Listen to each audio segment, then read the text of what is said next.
ada beberapa aktivitas saya. Aktivitas saya di akademik, di masyarakat, dan di industri. Kalau di akademik saya ngajar begini, mata kuliahnya berkaitan dengan hal-hal yang kaitannya sama software engineering. Terus yang industri, di industri saya bikin satu startup namanya SHD, brandnya SHD, tapi full name-nya itu adalah Sunhouse Digital. Bisa dicek di sunhouse.co.id. Selain itu, saya juga kolaborasi dengan beberapa startup di Jogja. Salah satunya Symbolic ID. Symbolic ID itu di platform media sosial, tapi sebenarnya di dalamnya ada beberapa produk-produk yang dikembangkan. Nah, saat ini yang sedang dikembangkan itu adalah produk tentang artificial intelligence. Namanya Bot Brigade. Kita sedang membangun satu perangkat lunak, bukan perangkat lunak ya, aplikasi basisnya website untuk menangani chatbot. Tahu chatbot nggak? Chatbot itu aplikasi bot untuk percakapan gitu ya. Oke. Untuk mata kuliah ini, pengembangan perangkat lunak, saya kasih outcome yang diharapkan ya, yang kita harapkan di pengembangan perangkat lunak ini. Yang pertama itu adalah nanti kita belajar tentang mengulik tentang apa itu sistem. Harapan saya kalian bisa menguasai, bisa mengerti ya. Ini tidak ada praktikum, jadi kita full diskusi di kelas. Yang pertama nanti kita akan belajar tentang apa itu sistem dan bagaimana cara pengembangannya. Jadi kita ngulik apa itu sistem. Yang hari ini nanti akan saya presentasikan. Yang kedua, kita akan mengulik juga tentang SDLC. SDLC itu apa? Software Development Life Cycle. Ya, jadi di pengembangan perangkat lunak ada istilah namanya SDLC, panjangnya adalah Software Development Life Cycle. Itu semacam siklus pengembangan perangkat lunak. Jadi kalau bikin sistem itu kalau yang kita tahu selama ini mungkin ya, pengembangan sistem itu hanya soal coding. Kalau Anda masih berpikiran seperti itu, maka Anda salah. Karena pengembangan sistem itu from A to Z itu banyak ya, termasuk coding itu salah satu bagian di dalamnya. Yang lainnya masih banyak lagi. Jadi misalnya kalian yang tidak suka atau tidak terlalu mendalami tentang bagaimana proses pemrograman, logik, coding dan lain sebagainya, masih ada bagian-bagian lain yang bisa kalian tekuni di dalam pengembangan perangkat lunak. Nanti ada banyak ya. Terus yang ketiga, nanti kita akan belajar tentang teknik kolaborasi dalam tim yang efektif. Karena karena pengembangan perangkat lunak itu mustahil kalau tidak melakukan kolaborasi. Tidak ada Superman, ya, tidak ada Superman. Jadi misalnya, ada seseorang yang mungkin dia menonjol di beberapa bidang, di front end-nya beres, di back end-nya beres, di marketingnya beres, tapi tidak ada seorang pun yang dia dominan di seluruh bidang. Tapi dia pasti akan dominan di salah satu bidang tertentu. Makanya di dalam proses pengembangan perangkat lunak kita butuh namanya tim. Tidak bisa kita menggunakan Superman, tapi kita pakai super team. Kata motivator begitu. Kira-kira. Oke, yang ketiga itu nanti kita akan menjelaskan tentang teknik-teknik pemodelan data. Logiknya gini. Mengembangkan perangkat lunak itu adalah mengembangkan sistem. Sistem itu semuanya terstruktur. Kalau prosesnya itu tidak terstruktur, maka dia akan bermasalah. Ya, jadi sebelum kita melakukan eksekusi development sebuah sistem, maka semuanya itu harus clear, semuanya harus terstruktur terlebih dahulu. Ya, jadi tidak bisa kita melakukan pengembangan sistem tanpa kita memodelkan arsitekturnya terlebih dahulu. Nggak mungkin. Jadi terus yang ketiga nanti kita akan menjelaskan juga tentang peran dan tanggung jawab tim dalam SDLC. Ada apa saja sih dalam pengembangan sistem gitu ya? Ada programmer, salah satunya. Tapi masih ada banyak sumber daya lain yang diperlukan di dalam pengembangan perangkat lunak. Kemudian ada lagi namanya kita akan menjelaskan secara umum tentang kegagalan sebuah proyek dalam pengembangan sistem informasi. Kita belajar dari kegagalan. Ya, kalau kesuksesan lah, kesuksesan itu Gojek menjadi startup unicorn di Indonesia, ya kan. Terus sahamnya udah banyak sekali, asetnya udah banyak sekali, utangnya juga banyak. Tapi bagaimana dengan sistem-sistem yang apa namanya, yang gagal? Itu kan hanya satu saja, satu menara saja. Kesuksesan itu kan kayak kesuksesan dalam pengembangan sistem itu kayak dalam skema bisnis ya, itu kayak piramid gini. Yang bawah sini, yang bertumbangan gitu, itu kan lebih banyak. Sampai ke ujung yang sukses mungkin hanya beberapa aja, tapi yang di bawahnya, yang tumbang di tengah jalan, entah tumbangnya di development, entah tumbangnya di scalability, dan lain-lain, tapi yang jelas di bawah ini ada banyak sekali yang tumbang dan kita perlu belajar dari kegagalan-kegagalan dalam pengembangan perangkat lunak itu. Kemudian yang ketujuh, kita akan mempelajari tentang konsep arsitektur enterprise. Apa itu enterprise? Masih asing? Ada yang pernah dengar enterprise system? Belum ya? Nah, nanti kita akan sentuh-sentuh dikit, tapi tidak dalam, karena nanti yang lebih dalam ada di mata kuliah sistem enterprise. Konteksnya nanti kita akan mempelajari tentang arsitektur enterprise di dalam pengembangan perangkat lunak, gitu aja. Terus yang ketiga, nanti kita akan mendemonstrasikan fase-fase aktivitas software development life cycle di project. Jadi nanti terakhir ada project, bukan project mengembangkan perangkat lunak, santai aja. Tapi saya akan pakai project yang lain, yang lebih real, karena fokus kita yang kita pelajari bukan bagaimana menciptakan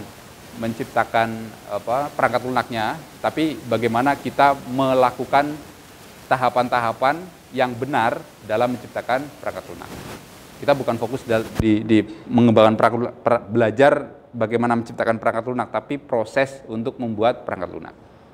Gitu ya. Jadi mungkin kasusnya nanti akan saya pakai kasus-kasus yang sederhana.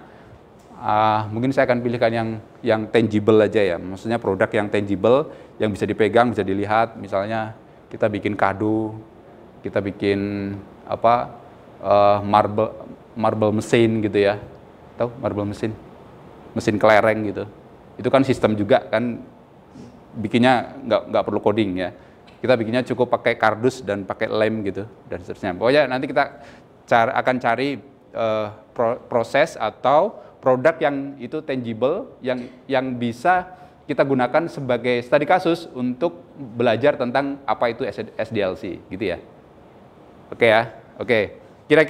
Kira-kira briefnya seperti itu, gambaran besar apa yang akan kita pelajari selama 1 semester ini. Ada pertanyaan dulu sebelum kita masuk ke materi pertama? Nggak ada? Nggak ada? Oke. Saya tahu kalian belum bertanya. Ya. Oke. Kita masuk ke bagian pertama untuk pekan 1 ini. Bagian pertama ini adalah tentang Introduction to Software Development Process. Sorry ya, saya pakai bahasa Inggris, slide-nya pakai bahasa Inggris, tapi menjelaskannya nanti pakai bahasa Indonesia, karena saya pengen gini. Saya kasih tahu satu hal yang sangat penting. Indonesia itu, angkatan anak muda kita di Indonesia itu produktivitasnya oke, skill-nya oke. Yang kurang apa? Communication. Jadi misalnya begini, kalian punya satu kemampuan skill bahasa asing aja satu, kalian akan membuka 10% kesempatan dibanding dengan yang lain. Karena yang pinter coding, yang pinter desain, yang pinter macam-macam, tes quality assurance macam-macam itu banyak. Tapi di antara 10 yang pinter di dalam pengembangan perangkat lunak, mungkin hanya satu yang mereka bisa berkomunikasi dalam bahasa asing.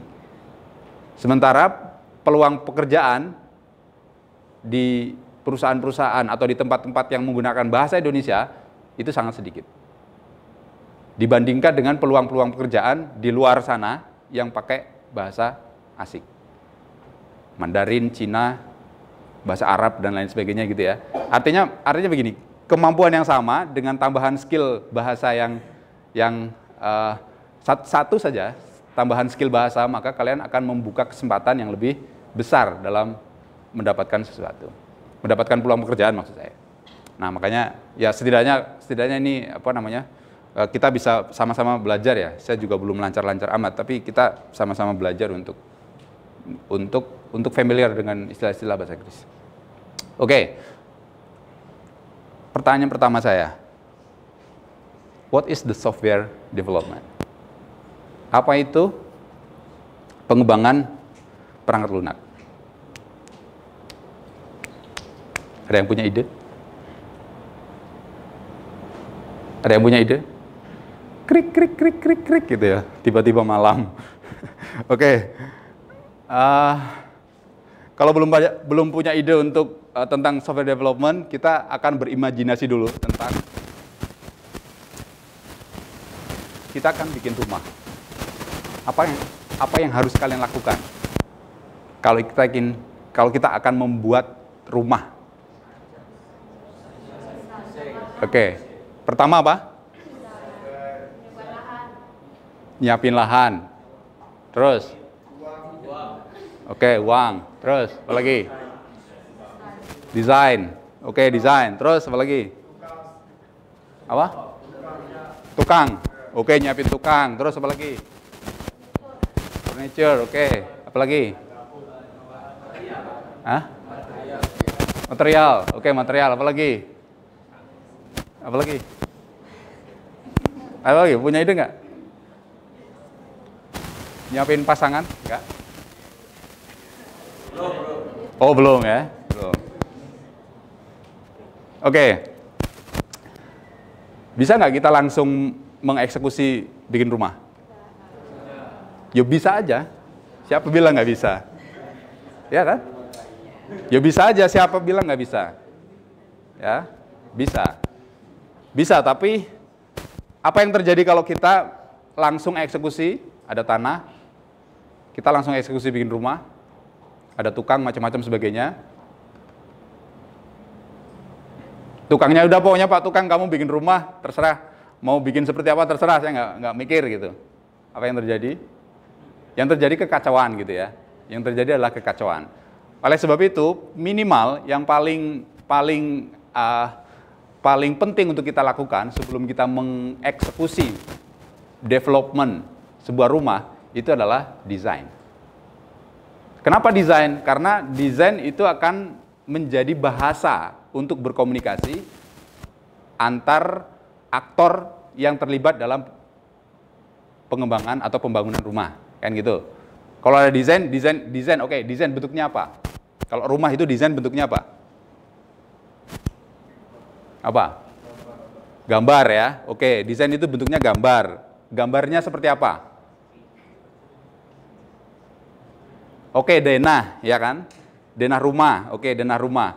Denah rumah itu cukup untuk mengeksekusi denah rumah? Oke, belum. Apalagi yang diperlukan?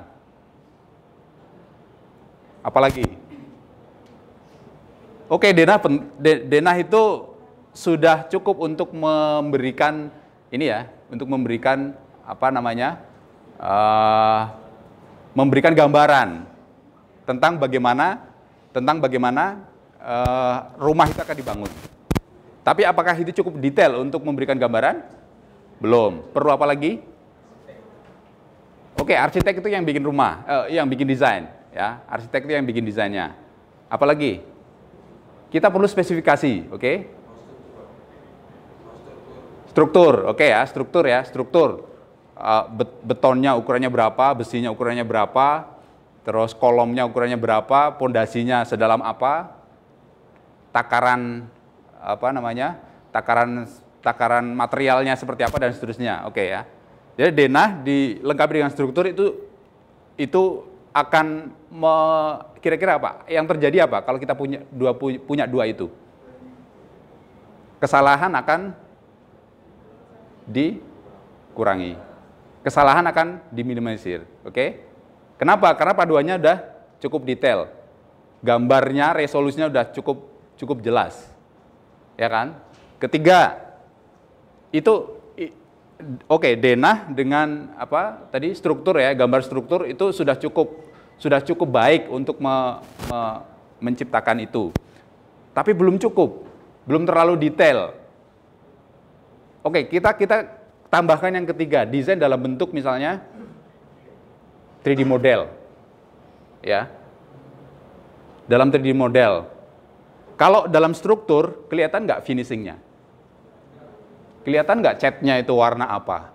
Kelihatan nggak bentuk misalnya furniture-nya itu nanti seperti apa? Belum kelihatan. Tapi kalau ada 3D model, maka itu semuanya menjadi clear, menjadi jelas ya. Menjadi jelas. Nah, ini juga yang kita lakukan, ini yang bisa kita lakukan di dalam pengembangan perangkat lunak.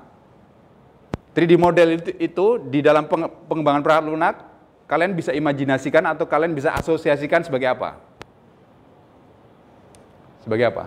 Kalau kita mau bikin apps, web apps atau mobile apps gitu misalnya, apa? Kalian udah pernah main Figma? Main Figma untuk desain apapun gitu? Sudah ada yang pernah main? Oke, apa yang bisa dilakukan menggunakan alat yang bernama Figma itu? Buat desain ya. Buat desain, kita bisa mendesain sebuah perangkat lunak, tampilannya seperti apa, buttonnya seperti apa, interaksinya seperti apa, dan seterusnya menggunakan tools yang bernama Figma itu.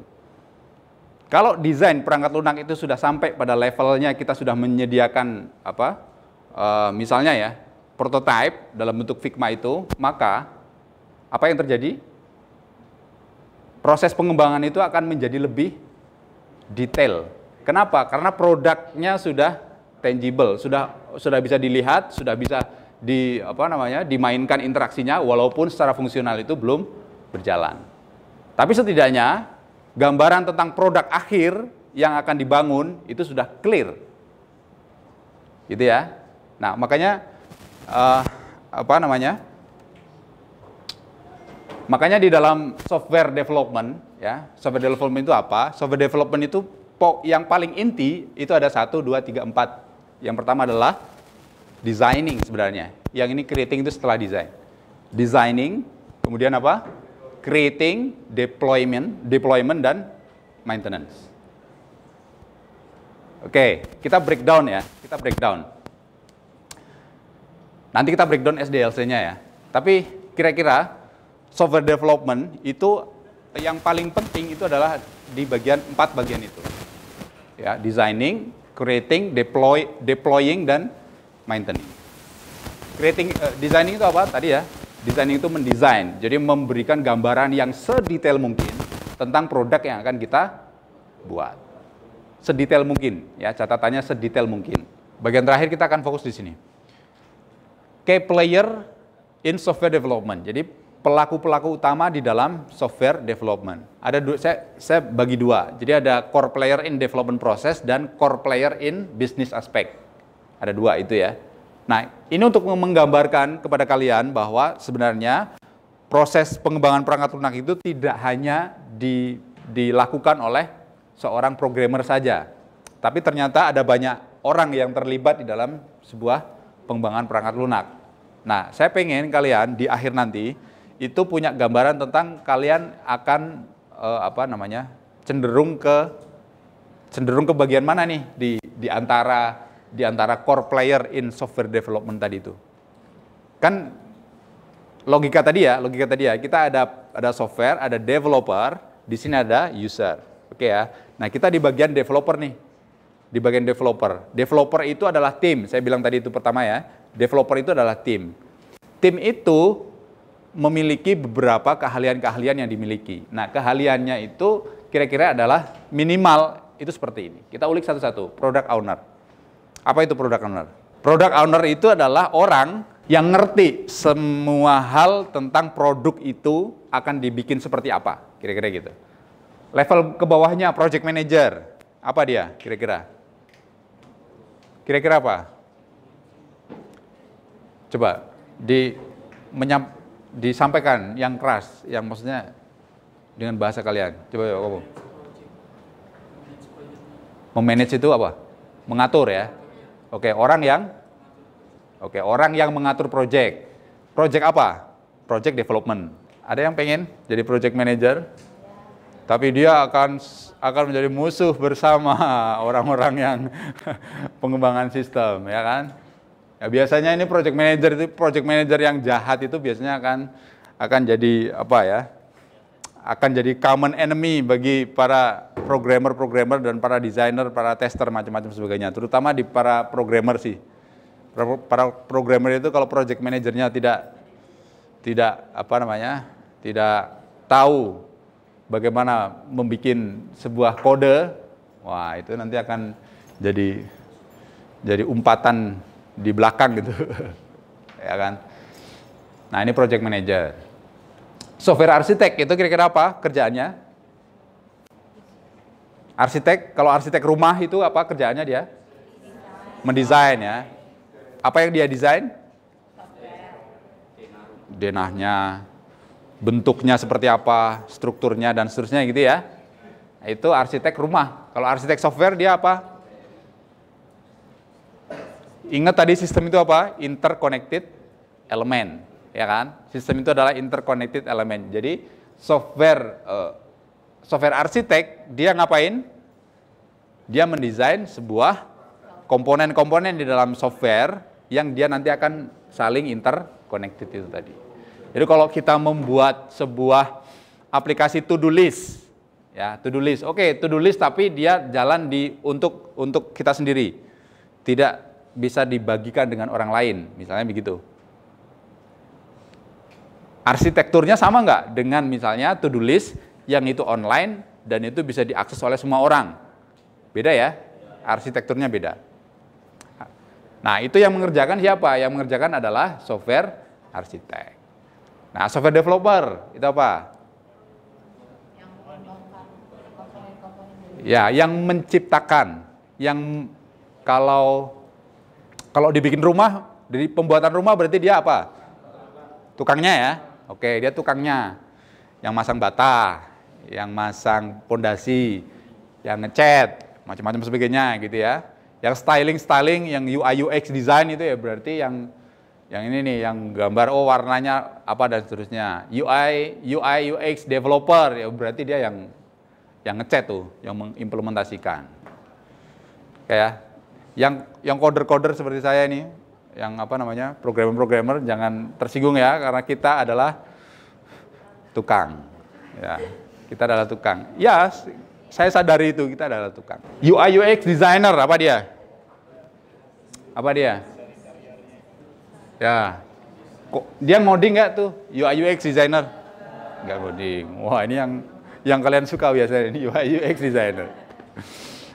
Ya, UI UX designer. Tapi semuanya gini, semuanya dia punya kesulitan masing-masing. Jadi tidak ada pekerjaan yang mudah di dunia ini. Yang pekerjaan tidak ada yang mudah. Tidur pun akan menjadi sulit kadang-kadang ya. Ya. QA engineer itu apa? QA engineer. Apa? QA itu apa? Quality assurance. Quality assurance itu kira-kira ngapain dia? Ngapain dia? Quality assurance, quality berarti dia menjamin kualitas, ya kan? Dia menjamin kualitas perangkat lunak itu adalah baik gitu ya. Jadi tidak ada bug. Ya baik itu apa kriterianya tidak ada bug, ya kan? Fungsi-fungsi berjalan dengan semestinya gitu ya. Terus dia bisa diakses misalnya nyaman untuk dipakai gitu dan seterusnya ya. Itu kerjaannya adalah QA engineer. Nah, ini yang ngata-ngatain programmer ya dia itu. Gimana sih kamu ini programnya banyak yang bug gitu ya. Ini benerin gitu. Ya kan? QA engineer. Nah, yang ada di bisnis aspek itu ada bisnis analis. Bisnis analis itu ngapain nih? Dia berada di sebelum product owner. Ya. Jadi dia menganalisa bisnis dalam kacamata bisnis. Sebuah software dalam perspektif bisnis. Misalnya kalian mau bikin aplikasi laundry, itu dari sisi aspek bisnis monetize-nya gimana? Ya kan? Ini ngejualnya nanti bakal ngejual ke siapa? Terus foundingnya itu nanti akan dari mana itu untuk bikin pengembangan perangkat lunak ini dan seterusnya. Itu berpikirnya adalah berpikir aspek bisnis. Ya, ada satu kesalahan yang kemarin pernah saya bikin ketika saya bikin produk namanya BisBus. BisBus itu adalah produk penjadwalan bis pariwisata. Kesalahan yang saya lakukan waktu itu adalah saya gagal untuk membaca resistensi dari pengusaha bis dalam hal penjadwalan. Apa resistensinya? Ternyata di bisnis bis itu ada di layar kedua di sini, selain owner bisnya, di layar kedua di sini ada namanya marketing. Marketing ini yang ngejual bis ke pengguna gitu ya. Nah, aplikasi saya yang saya bikin ketika saya tawarkan ke owner itu mereka fine-fine saja karena itu akan meningkatkan bisnis mereka. Tapi apa yang terjadi? Layar kedua ini dia akan terdisruption. Kalau urusannya terdisruption, urusannya cuma urusan biasa-biasa saja nggak apa-apa. Ini terdisruption tapi urusannya adalah mata pencaharian, ya kan? Nah, makanya aplikasi saya gagal karena saya gagal membaca situasi bisnis yang seperti itu. Nah, sekarang ini mau saya pivot. Pivot itu tahu? Pivot itu di switch ke bisnis yang lain. Tidak hanya pariwisata, tapi ternyata itu bisa juga untuk untuk yang lain-lain. Sekarang malah yang pakai itu para penyewa bisnis rental motor itu. Rental motor sama rental mobil lah mereka yang pakai sekarang. Karena free, aplikasinya free. Kalau bis mereka nggak masuk. Nah, itu ternyata bisa untuk yang rental mobil, rental motor, rental perlengkapan camping gitu-gitu ya, dan lain-lain. Oke. DevOps Engineer, apa itu? Oh, ada yang tahu DevOps Engineer? DevOps Engineer itu adalah orang yang menjamin atau yang membuat ketika software itu sudah jadi, itu bisa deploy ke hosting, ke server, ke manapun gitu. Nah, ini technical writer ini. Cewek-cewek biasanya suka technical writer. Apa itu technical writer? Technical writer itu adalah salah satu bagian di dalam software development yang dia mendokumentasikan semua hal teknis pengembangan. Mendokumentasikan. Jadi misalnya nulis task gitu ya. Nulis task, terus mendokumentasi macam-macam sebagainya, termasuk mendokumentasi bagaimana membuat user guide gitu ya. Penulis-penulis ini yang rapi-rapi biasanya itu berkaitan dengan technical writer. Technical writer. Conclusionnya adalah software development is a team effort. Ya. Dia adalah sebuah kerja tim.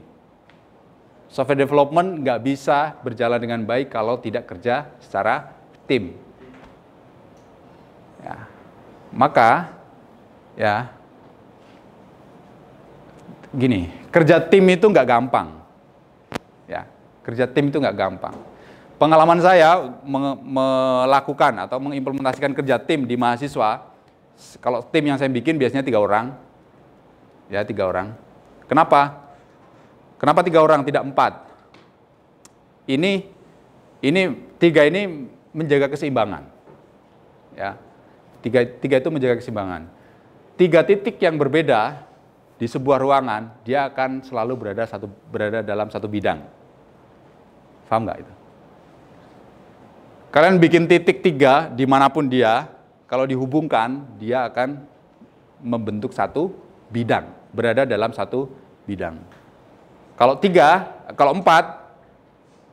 dia mungkin tidak satu bidang. Tapi kalau 3, pasti dia satu bidang. Makanya kalau tripod itu, dia selalu kakinya 3. Kenapa? Dia butuh ditaruh di segala medan, dan dia harus satu bidang. Gitu. Nah, makanya kalau bikin tim, saya 3 itu. Kalau 4, ya mungkin 3 bekerja, 1 juga bekerja, tapi beli es teh itu misalnya. Beli es teh. Terus jadi supporter gitu ya, ayo kerjain gitu. Ya itu bakat lah ya, jadi project manager gitu ya. Bakat jadi project manager. Oke ya, the success of software development project depend on contribution of all the key players. Ya, jadi kontribusi oleh setiap orang di dalam pengembangan perangkat lunak. Nah, saya punya pengalaman yang menarik ini di kolaborasi saya terakhir dengan Simbolik itu. Jadi di Simbolik itu tidak tidak terdefinisi dengan jelas siapa itu project manajernya. Tapi apa yang terjadi? Setiap orang di dalam proyek pengembangan itu, dia punya bayangan, punya imajinasi yang komplit tentang produk itu nanti akan jadi seperti apa. Sehingga kalau misalnya ada bagian tertentu yang tidak beres, bagian player yang bertanggung jawab terhadap hal itu, dia akan langsung mengeksekusinya. Jadi, apa ya, kecerdasan situasionalnya oke banget. Nah ini yang terakhir ini, yang proyek yang sedang saya kerjakan itu kayak gitu. Itu yang dimaksud dengan good engineer kalau saya. Good engineer ya kayak gitu tuh. Jadi nggak perlu dikasih tugas, nggak perlu, ya itu levelnya udah ini ya. Maksudnya itu sudah pengalamannya harus banyak dulu gitu. Itu nggak perlu dikasih tugas. Ini kamu bikin ini, nggak perlu.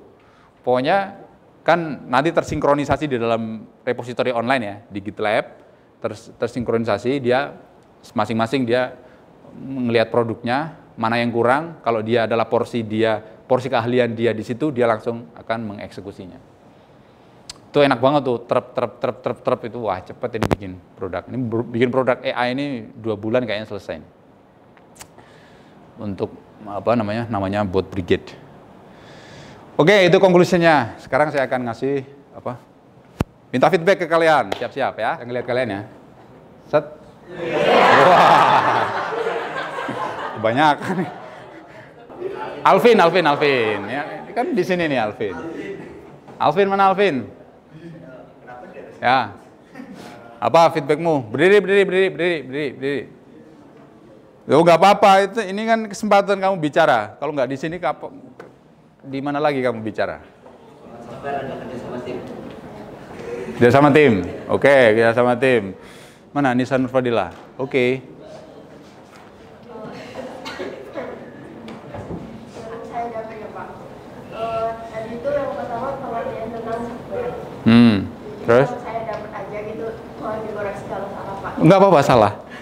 Santai aja, salah nggak apa-apa. Software itu, tadi kan Bapak bilang sistem. Sistem atau program yang di dalamnya itu terdapat kayak instruksi-instruksi untuk menjalankan suatu perintah. Oke. Perintahnya itu dari user ke hardware.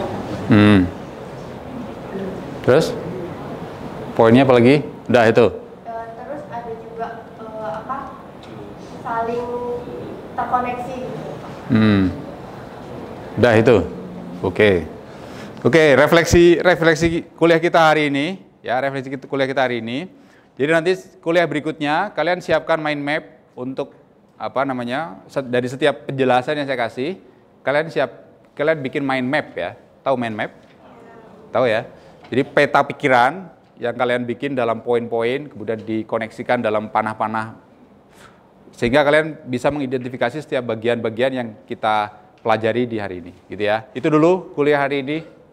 Ada yang tanya? Kalau tadi saya yang nanya, ada yang tanya? Tidak ada? Kalau kalian nggak tanya itu, kuliah ini jadi tidak menantang bagi saya. Ya, karena kan cuma satu arah aja. Kalau bisa kalian membantah saya nggak apa-apa. Ya, maksudnya kalau kalian membantah kan berarti kalian punya konsep alternatif gitu ya. Punya alternatif konsep yang itu bisa kita diskusikan. Jadi saya cukup sekian. Terima kasih. Assalamualaikum warahmatullahi wabarakatuh.